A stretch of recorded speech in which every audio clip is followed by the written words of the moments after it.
propósito de esta presentación, de esta charla, pues es platicarles un poquito del área en la que yo personalmente me desenvuelvo, que es la inteligencia computacional y sus aplicaciones. Y bueno, esta charla está organizada en dos partes principales. La primera, sí, pues veremos algunos conceptos, alguna introducción para entender qué es esto, ¿sí?, de la inteligencia computacional, el tipo de técnicas que componen esta área y también el tipo de problemas que podemos resolver a partir de ese tipo de técnicas. Y posteriormente, la segunda mitad de la charla pues, está enfocada a las aplicaciones, de manera que podamos ilustrar en qué realmente se puede aplicar este tipo de cosas, ¿no? Entonces, sin más preámbulo, bueno, cuando escuchamos el término inteligencia computacional, pues hay dos palabras, ¿no? La segunda palabra es la más fácil, computacional, pues eso nos da una idea clara de que esta es una rama de las ciencias computacionales y así es, ¿no?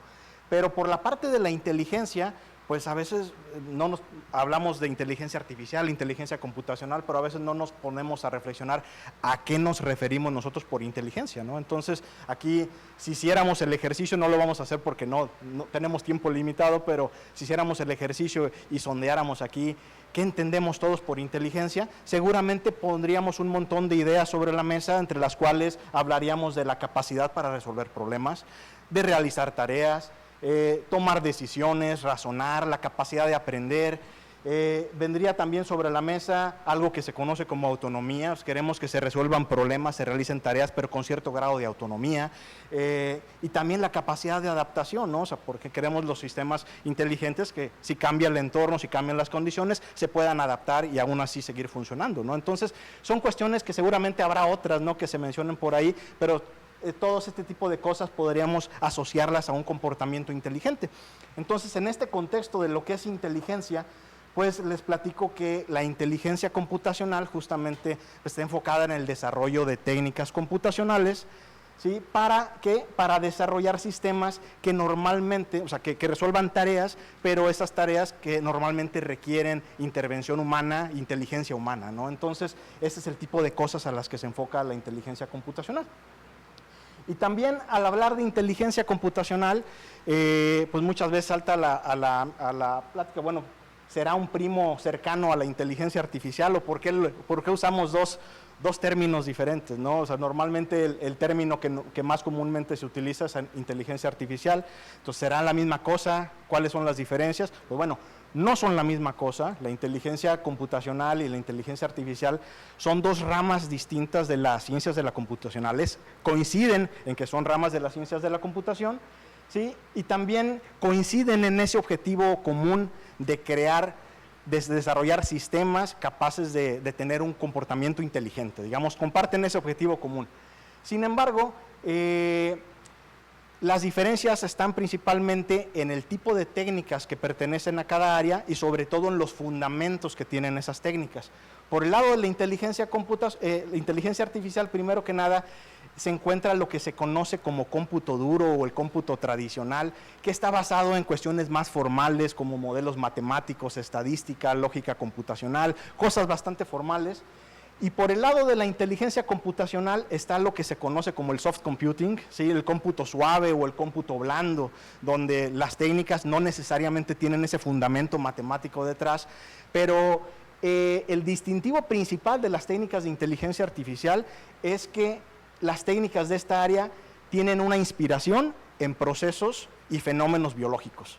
Entonces, bueno, en esta presentación yo me inclino más hacia la parte de inteligencia computacional, que es el área en la que yo trabajo particularmente, y me enfoco a esta área porque me gustaría platicarles de algunas de las técnicas que son parte de esta área, pero en general vamos a estar hablando de todo esto, ¿sí? Porque pues, hay algunas aplicaciones de las que les voy a compartir, ¿sí? Que se enfocan en aprendizaje automático, procesamiento del lenguaje natural, que son áreas, ¿sí? Que normalmente se asocian con lo que es inteligencia artificial, ¿no? Entonces, bueno, ahora sí pasando a lo que es inteligencia computacional, pues este es un término que engloba realmente una familia de paradigmas de técnicas computacionales, como las redes neuronales artificiales, los sistemas difusos, la computación evolutiva, y estos tres pues se han reconocido originalmente como los principales pilares de la inteligencia computacional, pero conforme han pasado los años, algunos otros paradigmas se han ido incorporando, las cosas van evolucionando, y se han incorporado también paradigmas como el de la inteligencia colectiva o inteligencia de enjambres, y también los sistemas inmunes artificiales. Y bueno, aquí resalto tres de ellos en color oscuro porque son de los cuales les voy a platicar un poquito de manera muy breve, sin entrar a la parte técnica, pero al menos conocer cuál es la inspiración detrás de todo este tipo de técnicas, ¿no? Y bueno, de este tipo de técnicas seguramente los que más son conocidos es el de las redes neuronales artificiales, que como su nombre lo indica, ¿no? Pues están basados en las neuronas, ¿no? En cómo funciona nuestro cerebro. Y pues bueno, este es un paradigma de aprendizaje y procesamiento automático, ¿no? Específicamente, ¿en qué se inspiran este tipo de técnicas? Bueno, en cómo funciona nuestro cerebro. Específicamente, en nuestro cerebro nosotros tenemos muchos millones de células nerviosas que se conocen como neuronas, y esas neuronas se encuentran conectadas entre ellas, ¿sí?, para la transmisión de impulsos, ¿sí?, que son señales eléctricas al final de cuentas. Entonces, por ejemplo, cuando nosotros aprendemos a realizar alguna actividad, por ejemplo, a practicar algún deporte o aprender un instrumento musical, pues entonces empiezan a establecer conexiones en nuestro cerebro, ¿no? Conexiones neuronales, de tal manera que cada vez que nosotros vamos practicando esas actividades, por eso dicen la práctica hace el maestro, es porque al practicar esas actividades, esas conexiones entre nuestras neuronas se fortalecen, de tal manera que poco a poco llegamos a dominar ciertas actividades, ¿no? Nos volvemos expertos, ¿no? Y de esa misma manera nosotros aprendemos a reconocer objetos, o animales o cosas, ¿no? Por ejemplo, yo estoy seguro que si terminando la conferencia salimos a la calle, cualquiera de nosotros vemos pasar un animalito de 4 patas y de inmediatamente lo vamos a poder reconocer como un perro o como un gato. Pero posiblemente ese animalito jamás ustedes lo han visto en su vida. Entonces es un perro que apenas ingresó al campus y no lo han visto. Entonces, ¿cómo lo reconocen ustedes como un perro o como un gato? Bueno, pues sucede que desde nuestra infancia aprendimos, ¿sí?, qué es un perro, qué es un gato, y estuvimos expuestos a ejemplos, ¿no?, de qué es un perro, qué es un gato, de tal manera que esas conexiones entre nuestras neuronas se fortalecieron, y ahora si vemos un nuevo perro, ¿sí?, podemos nosotros realmente identificarlo rápidamente como lo que es, ¿no?, sin haberlo conocido. Entonces, de esto se trata justamente la inspiración que tienen las redes neuronales artificiales, ¿no? Se crean redes, ahora sí sintéticas, por ejemplo esta, que dadas algunas características, por ejemplo de una casa, podamos estimar su valor, ¿no? Pero bueno, para ello obviamente aprendemos a partir de ejemplos, y esto es algo que se conoce como aprendizaje supervisado. Y bueno, pasando a otro de los paradigmas, les digo, no les voy a hablar de manera muy técnica, simplemente quiero que se lleven la idea, ¿no?, de qué es lo que motiva este tipo de cosas. Otro paradigma con el que yo trabajo principalmente, mi investigación se enfoca en esta área, es el paradigma de la computación evolutiva. Entonces, esta pues involucra una familia de técnicas para el diseño de algoritmos. Posiblemente los más conocidos son los algoritmos genéticos, si los han escuchado por ahí. Pero hay otras técnicas en esta área, pero lo que tienen en común es que estas técnicas se inspiran en el proceso natural de la evolución, porque la misma evolución natural puede interpretarse como un problema, como un proceso de optimización, en el que, bueno, desde que inició la vida, que se cree que fue hace 4.000 millones de años, ¿sí?, desde ese momento hasta la actualidad, pues tras generación hemos venido sufriendo un proceso de mejora, un proceso iterativo que ha permitido que las especies desde los primeros organismos den lugar a la diversidad de especies que tenemos el día de hoy, nosotros incluidos como humanos, ¿no? Entonces, al menos así se cree, ¿no?, que es que funciona el proceso de evolución. Y bueno, específicamente estas técnicas se basan o se inspiran en el proceso, en la teoría de Darwin, ¿no?, sobre todo en el principio de la selección natural, donde, bueno, los individuos de alguna especie, de una población de individuos, compiten entre ellos, de tal manera que ese principio de la supervivencia, del más apto, ¿no?, los individuos más aptos, ¿sí?, los que mejor se adaptan a su entorno, ¿sí?, son los que tienen más oportunidad de reproducirse, de sobrevivir de una generación a otra. Y justamente en esos principios se inspiran los algoritmos evolutivos, donde tenemos una población de individuos que bueno, donde los individuos en este caso representan soluciones para el problema que queremos resolver, y a través de un proceso que se repite por generaciones, los mejores de esos individuos son los que tienen oportunidad de convertirse en padres, reproducirse, heredar sus buenas características para generar nuevas soluciones. Y también las mejores soluciones son las que pueden sobrevivir de una generación a la siguiente, y así a través de un proceso de iterativo, de mejora continua, se van encontrando mejores soluciones a nuestros problemas. Entonces este es el paradigma de la computación evolutiva. Y finalmente el tercer paradigma del que les quería platicar es el de la inteligencia colectiva o inteligencia de enjambres. Que en este caso se basan estas técnicas en el comportamiento social de las especies. Y por especies, digamos, bueno, insectos, tal vez no se ve mucho aquí por la iluminación, pero estas son hormigas, ¿no?, que tendieron por aquí un puente entre una hoja y otra. Tenemos abejas, tenemos aves, tenemos peces, ¿sí? Y bueno, todo este tipo de sistemas que podemos ver en la naturaleza tienen algo en común. A veces tienen comportamientos bien interesantes, pero es un comportamiento social, ¿no? Cada uno de los elementos de estas poblaciones pues son agentes simples que tal vez por sí mismos logran muy poquito, pero cuando empiezan a interactuar unos agentes con otros es que emerge este comportamiento inteligente que les permite a este tipo de organismos pues resolver problemas complejos, ¿no? Obviamente cada quien en su entorno y con sus propios propósitos, ¿no? Pero en este tipo de técnicas es que se han desarrollado una gran variedad de algoritmos de inteligencia colectiva, en este caso, inspirados en las aves, en las abejas, incluso hasta las bacterias, en los murciélagos, en los lobos. Yo solo espero que no vayan a inventar un algoritmo basado en cucarachas, porque eso sí no las tolero mucho, pero bueno, realmente es que la naturaleza aquí es que, bueno, posiblemente ya hay el algoritmo de las cucarachas, esperemos que no lo conozca yo, porque no me motiva mucho, ¿no? Pero aquí la idea es que la naturaleza nos ha brindado muchísimas oportunidades, ¿no?, de inspiración para el desarrollo de técnicas computacionales que ahora nos permitan probar, resolver problemas, ¿sí?, de los cuales nos enfrentamos en nuestro día a día, ¿no? Bien, avanzando ahora, decimos, ya platicamos un poquito de las técnicas, de su inspiración, pero bueno, ¿qué tipo de problemas podemos resolver con estas cosas? Y aquí, pues bueno, estoy haciendo distinción entre dos principales tipos de problemas. Tenemos los problemas de aprendizaje, donde, por ejemplo, tenemos simplemente el de nuestro correo electrónico, ¿no? O sea, queremos que se pueda detectar si un correo tiene que ir a la bandeja de entrada o tiene que ir a la carpeta de correo no deseado, ¿no? Es un problema de aprendizaje, tenemos queremos que la máquina sepa distinguir cuál es un correo relevante y cuál es basura, ¿no?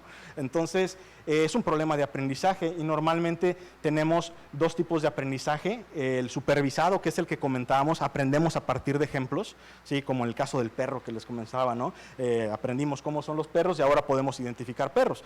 Pero también tenemos aprendizaje no supervisado, donde a veces no disponemos nosotros de ejemplos para poder aprender y literalmente lo que tenemos que hacer es echarnos un clavado en los datos que tenemos o con la información que disponamos y a ver qué podemos encontrar a partir de ahí, ¿no? Entonces, esos son los problemas de aprendizaje. Ahorita los ilustramos con algunos ejemplos, pero por otro lado tenemos problemas de optimización, ¿sí?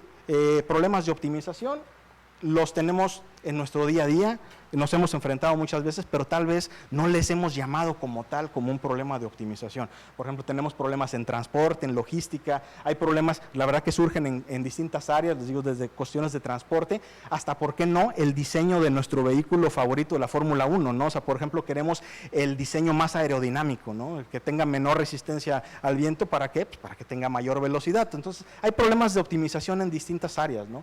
Y tratando de ilustrar un poquito qué es esto de los problemas de aprendizaje y optimización, pues empecemos con el del aprendizaje y aquí les pongo el reto.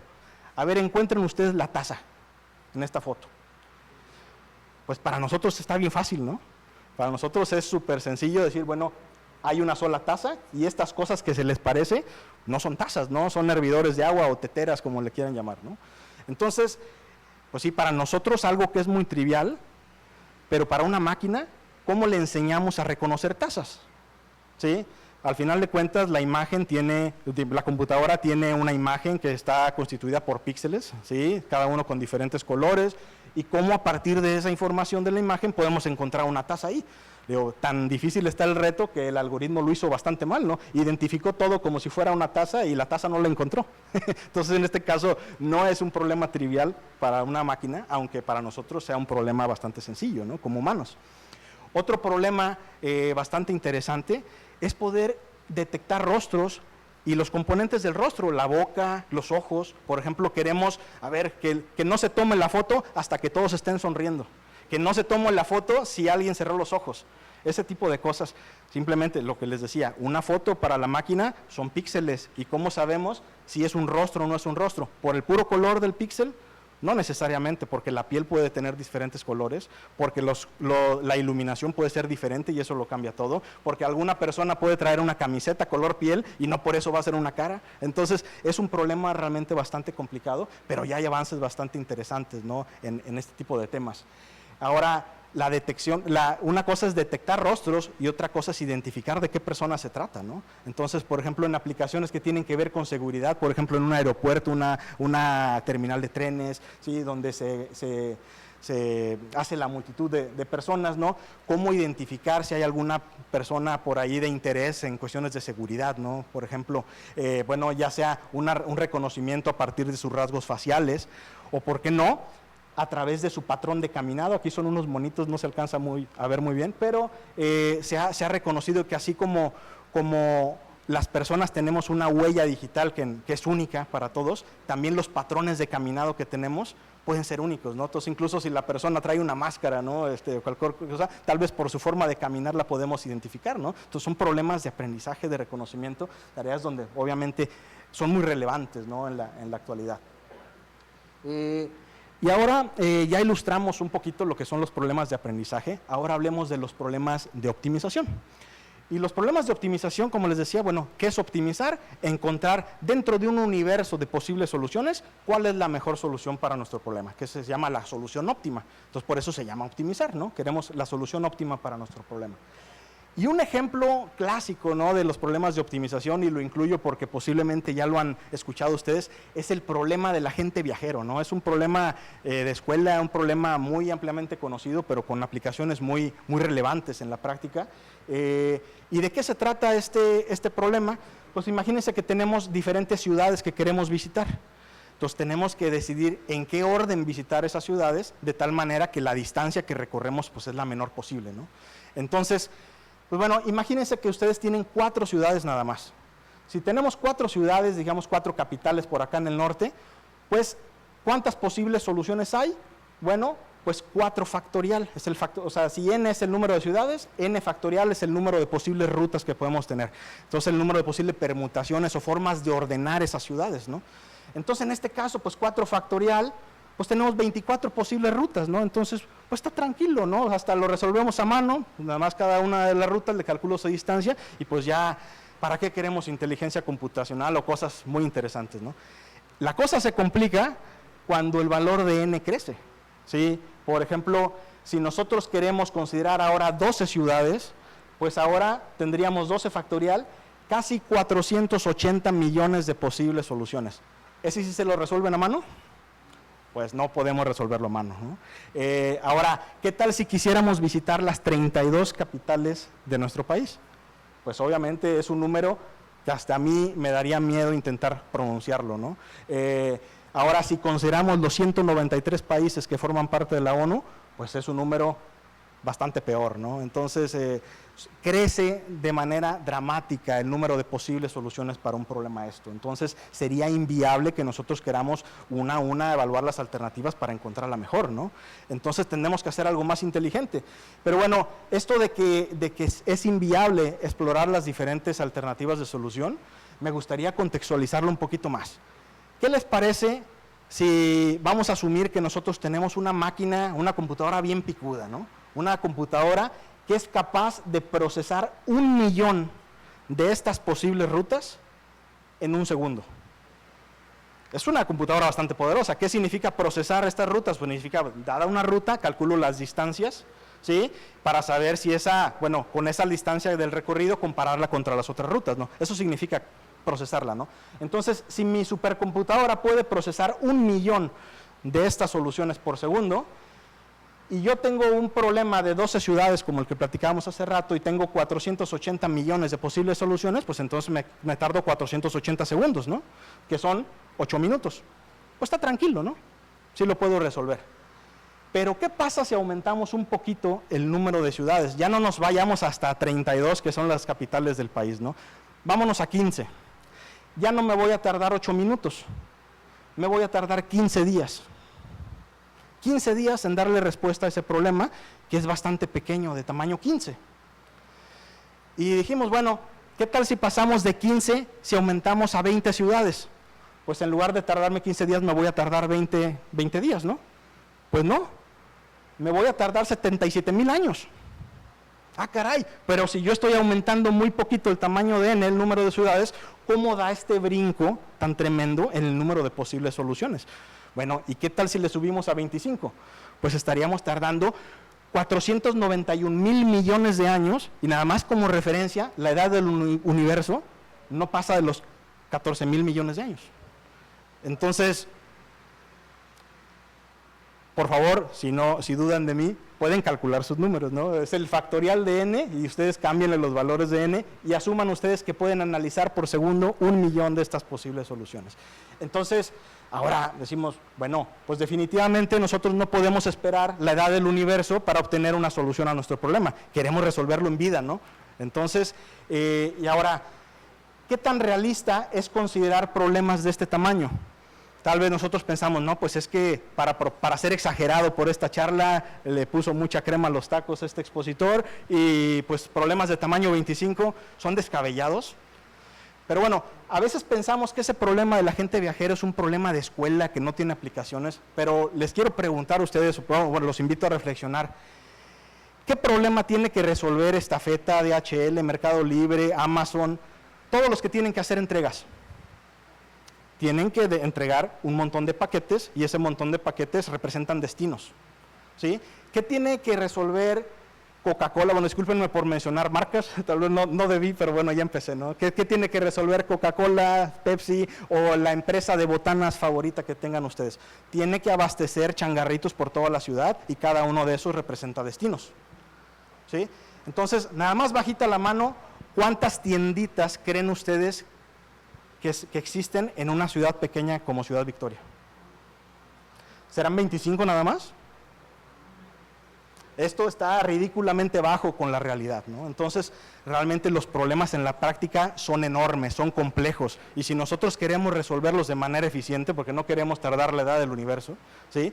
Pues entonces no quieren ustedes que ustedes pidan un paquete y no lo puedan recibir en vida, ¿no? Entonces, ¿qué necesitamos? Bueno, aquí es donde necesitamos las armas grandes y ahí es donde entra en juego la inteligencia computacional, ¿sí? Podemos resolver problemas para los cuales los enfoques convencionales no nos van a llevar a ningún lado. Entonces, necesitamos ese tipo de herramientas. Ahora, si nuestros problemas son pequeñitos, como el de tamaño 4 que podíamos resolver a mano, o nuestros problemas tienen características para los cuales otro tipo de técnicas los pueden resolver de manera sencilla, pues no hace falta usar este tipo de cosas porque pues es como querer matar a una mosca con una escopeta, ¿no? Seguramente la matan, pero no lo necesitan, con un matamoscas tienen, ¿no? Entonces, la inteligencia computacional justamente es aplicable para esos casos donde los métodos tradicionales no nos van a llevar a ningún lado, ¿no? Entonces, esa es la idea que quiero que se quede con ustedes, ¿no?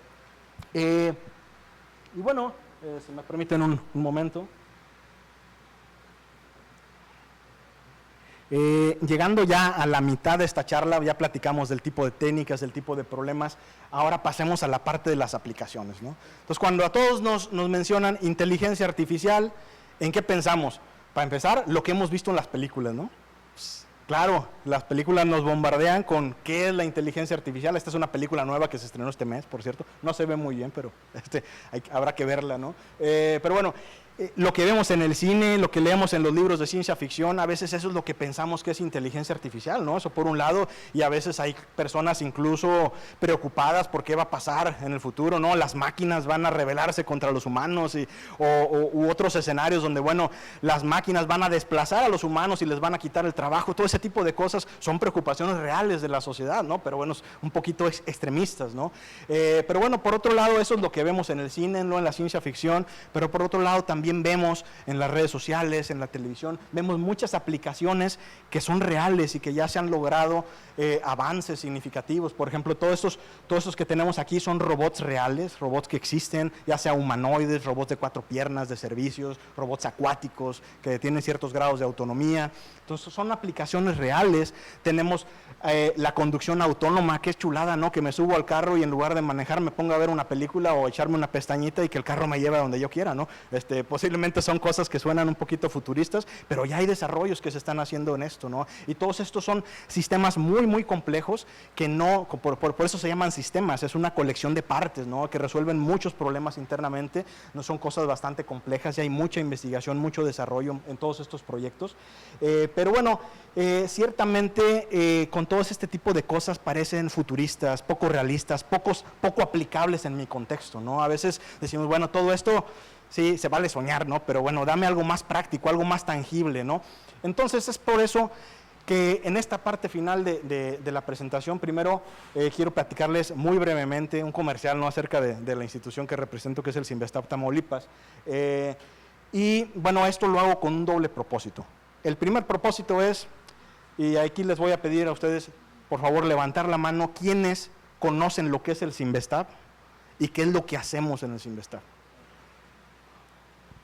Sean honestos, por favor. Veo una sola mano levantada, 2 manos levantadas, la verdad que esperaba menos. La verdad es de que es increíble, pero el Cinvestav aquí en Ciudad Victoria se estableció en el año 2006, tenemos ya 18 años, y es increíble que muchas veces le habla uno a las personas, el Cinvestav, ¿qué es eso, no?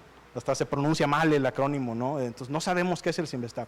Bueno, pues el Cinvestav es un centro, ¿sí? Donde ofrecemos posgrados, ¿sí? En el caso de Ciudad Victoria, enfocados a las tecnologías de información, ¿sí? Que es lo que están, en lo que se están preparando ustedes aquí. Y bueno, también, o sea, aparte de la docencia y todo esto de la formación de recursos humanos, nosotros como centro de investigación hacemos investigación, ¿no? En áreas como la inteligencia computacional y optimización, de lo cual yo les platiqué, pero también hay profesores que se enfocan a lo que es la gestión de datos, de redes, ingeniería computacional, que tiene que ver con cosas de seguridad informática, cuestiones más cercanas al hardware. Entonces, bueno, hacemos diversas actividades de investigación. Entonces, propósito cumplido, ya les platiqué al menos un poquito de lo que hacemos brevemente, pero el otro propósito es porque a continuación les voy a presentar algunas aplicaciones de la inteligencia computacional y la inteligencia artificial que hemos desarrollado aquí en el Cinvestav Tamaulipas, de tal manera que ustedes puedan, por un lado, reconocer algún área de interés, porque pues, aquí tanto profesores como alumnos, sepan ustedes que tienen las puertas abiertas de nuestra institución para ir a hacer colaboración con nosotros, para ir a hacer estancias, servicio social, lo que quieran hacer ustedes, tienen las puertas abiertas con nosotros, ¿sí? Y por otro lado, a mí me gustaría que con esta charla también nos bajemos de la nube, o sea, dejemos de estar pensando en este tipo de cosas y que eso es la inteligencia artificial y la inteligencia computacional, porque claro que sí hay inteligencia artificial aquí, pero también tenemos aplicaciones más tangibles, ¿no? Aplicaciones que tienen un impacto directo en nuestra sociedad, aplicaciones que realmente podemos ver, ¿sí? Más cerca de nosotros, y algunas de ellas las hacemos aquí localmente, ¿no? Entonces, no todo lo que vemos en las películas es inteligencia artificial y a veces también se le exagera mucho, ¿no? Pero también hay una parte de la inteligencia artificial, sí, que tiene que ver con cosas prácticas y es lo que me gustaría compartir con ustedes, ¿no? Bien, los problemas que se pueden resolver con este tipo de cosas realmente surgen en cualquier tipo de área, ¿no? Entonces, por ejemplo, aquí hay un problema de ingeniería, un problema de la industria, que tiene que ver con el diseño de un precipitador electrostático, o se llama descontaminador electrostático, pues son unas maquinonas como esta que se ve aquí en la foto, que normalmente están en plantas generadores de electricidad y, bueno, plantas donde se producen muchos gases, ¿no? Contaminantes, ¿no? Entonces, la idea de estos aparatos, pues, es que el gas pase a través de ellos para que se descontaminen, ¿no? Se remuevan esas partículas para que después ya salga el gas limpio para liberarse, ¿no? El entorno sin contaminar tanto, ¿no? Entonces, bueno, este es un problema complejo de optimización y la parte en la que nos enfocamos nosotros es diseñar una parte que está en la entrada de los gases, que son unos platos donde se distribuyen los gases, de tal manera que esa configuración que se logre, pues permite que los gases fluyan eficientemente a través de todo el aparato y pues se pueda limpiar correctamente, como que opere en situaciones, en unas condiciones óptimas el aparato, ¿no? Entonces, bueno, esto es un problema bastante complejo de optimización, pero lo más complejo o el principal reto es que evaluar qué tan buena es una posible solución para el problema tarda mucho tiempo porque requiere de realizar unas simulaciones bastante complejas, ¿no? Por ejemplo, hace rato platicábamos del problema del viajero y para saber si una solución era buena o no, simplemente calculábamos la distancia del recorrido. Pues eso bien fácil lo podemos hacer. pero para saber qué tan buena es una solución de este problema, tenemos que correr una simulación que tarda 8 horas. Y como platicábamos, el proceso de optimización es estar buscando soluciones de manera iterativa hasta que vamos encontrando cada vez mejores soluciones, pero es bastante normal que cuando resolvemos una cosa de esas requiramos evaluar algunas 10,000 posibles soluciones. Y si cada una de ellas va a tardar 8 horas, pues estamos metiendo otra vez en problemas, ¿no? Entonces, bueno, aquí la idea es incorporarle a las técnicas de optimización, que no son los algoritmos evolutivos, aprendizaje automático, de tal manera que podamos aproximar este modelo de la simulación y poder reemplazar esa simulación por un modelo que nosotros hayamos construido y que sea mucho más económico de evaluar, ¿no? Entonces, este es el tipo, una aplicación en la que nos hemos puesto a trabajar recientemente. Otra aplicación con la que su servidor ha estado trabajando, ¿sí?, se origina en estas terminales de los puertos donde llegan estos barcos enormes con contenedores, ¿no? En estos escenarios, pues bueno, estas grúas gigantes tienen que descargar estos contenedores, se las pasan a un vehículo y ese vehículo después tiene que ir a un área de patio donde hay diferentes pilas de contenedores y tiene que ubicarlo en una situación, en un lugar específico para después regresar por más contenedores y se repite todo eso, ¿no? Entonces, un problema con el que yo estoy trabajando actualmente, pues es justamente en determinar cuántos vehículos necesito, ¿sí? A veces decimos, pues simplemente métele más vehículos, ¿no? Pero meterle más vehículos, para empezar, los vehículos no son gratis, cuestan, ¿no? Entonces, también meter más vehículos significa que puede haber congestiones en el sistema, no se pueden estorbar unos a otros.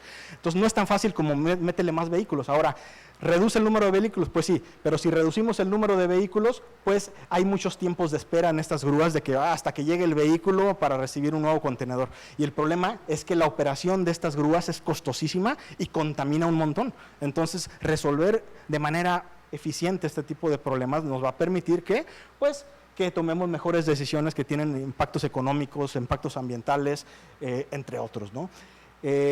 Otro tipo de aplicación, ahorita saben ustedes que vivimos en esto que le llaman a muchos la era de los datos, ¿no? Ahora tenemos datos acerca de todo, entonces todo lo que tenga que ver con el análisis de datos, pues es muy importante, ¿no? Entonces, hace rato hablábamos de que hay aprendizaje supervisado y aprendizaje no supervisado, ¿sí? El no supervisado, pues tenemos por ahí las técnicas de agrupamiento o clustering, ¿no? Donde tratamos de buscar grupos entre los datos o los elementos que estemos analizando de acuerdo a su similitud. Entonces, bueno, estamos realizando también, digamos, aplicando técnicas de inteligencia computacional para dar lugar a nuevos algoritmos de agrupamiento, ¿no? Que puedan aplicarse en diferentes áreas.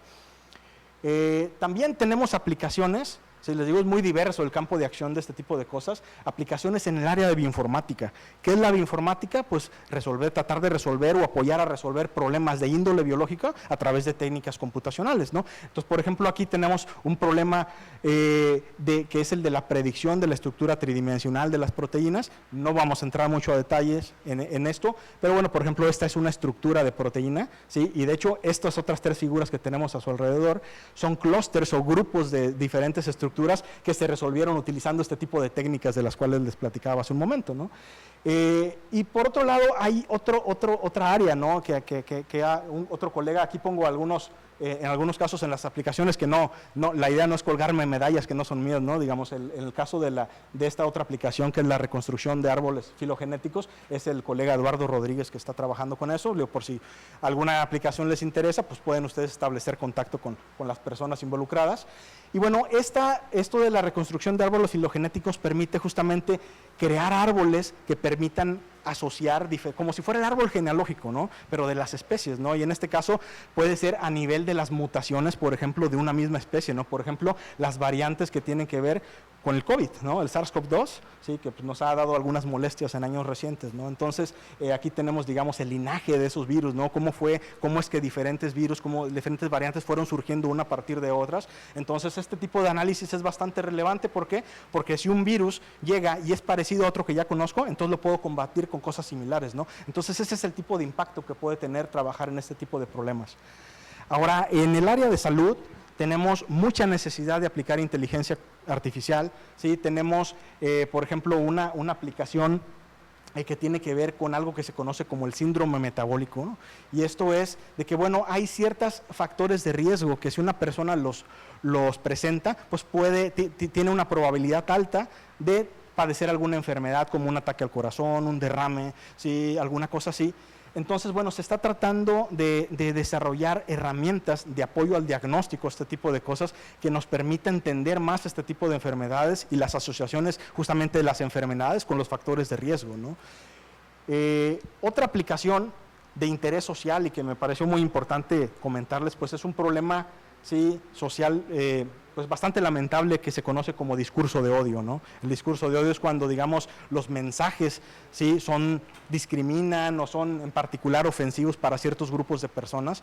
En este caso, pues hay una investigación en curso, ¿no?, en el CINVESTAB, que se enfoca por ahora en el caso de la misoginia, ¿no? Es decir, dado un texto, ¿sí?, analizar ese texto y poder determinar, bueno, ese texto tiene un mensaje misógino, ¿sí?, o no lo tiene, ¿no? Ese tipo de cosas, análisis de contenidos, pues es un tema bastante complejo. Sabemos que el lenguaje es muy ambiguo y una misma cosa, dependiendo del contexto en la que yo la diga, pues puede ser que tenga una interpretación o tenga otra, ¿no? Entonces, pues son problemas complejos, pero que vale la pena hacer algo al respecto, ¿no? Otro problema que en lo que se está trabajando es diseñar o generar nuevas imágenes médicas a partir de imágenes reales, ¿no? A veces suele pasar en la medicina que a veces tenemos justamente para desarrollar estas herramientas de apoyo al diagnóstico, ya lo platicamos, necesitamos ejemplos a partir de los cuales aprender. Pero si no tenemos ejemplos, porque por ejemplo hay enfermedades raras, ¿sí?, que tenemos mucho más ejemplos de pacientes sanos que de pacientes enfermos, ¿no? Y eso se da en muchas áreas como detección de fraudes, entre otros. Entonces aquí la idea es por qué no generar imágenes sintéticas a partir de imágenes reales y de esa manera tener más casos para el apoyo al diagnóstico, ¿no? Otra aplicación tiene que ver con el análisis de la respuesta del ojo, la respuesta de la pupila, ¿sí?, donde, bueno, a partir de una medición de ciertos parámetros de cómo reacciona la pupila, se puede empezar a detectar si hay alguna enfermedad como Alzheimer, Parkinson o algunas otras afectaciones, ¿sí?, o bien si una persona se encuentra bajo efectos de alguna sustancia, ¿no? Entonces, ese tipo de cosas alteran los patrones, ¿sí?, de la respuesta pupilar, y en este caso también se ha analizado específicamente lo que es la deuda de sueño, o sea, cuando la persona está más cansada de lo que debe, ¿no? Por ejemplo, esto tiene aplicaciones importantes que se están considerando. Por ejemplo, no permitirle a un transportista conducir si está cansado, no importa lo que diga, ¿no? Porque a veces el transportista va a decir, no, sí me lo aviento el viaje, ¿no? Pero qué peligro para él y para los demás, ¿no? Entonces, este tipo de cosas, pues, son serias, ¿no?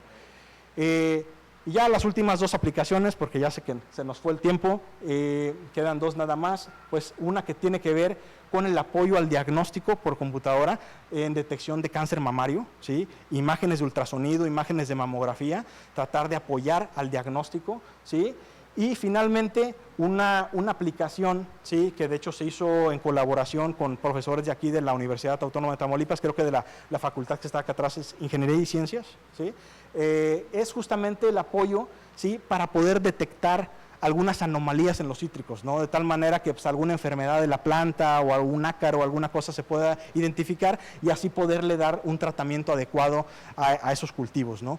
Entonces, pues como lo ven, las aplicaciones pueden ser bastante diversas en diferentes áreas.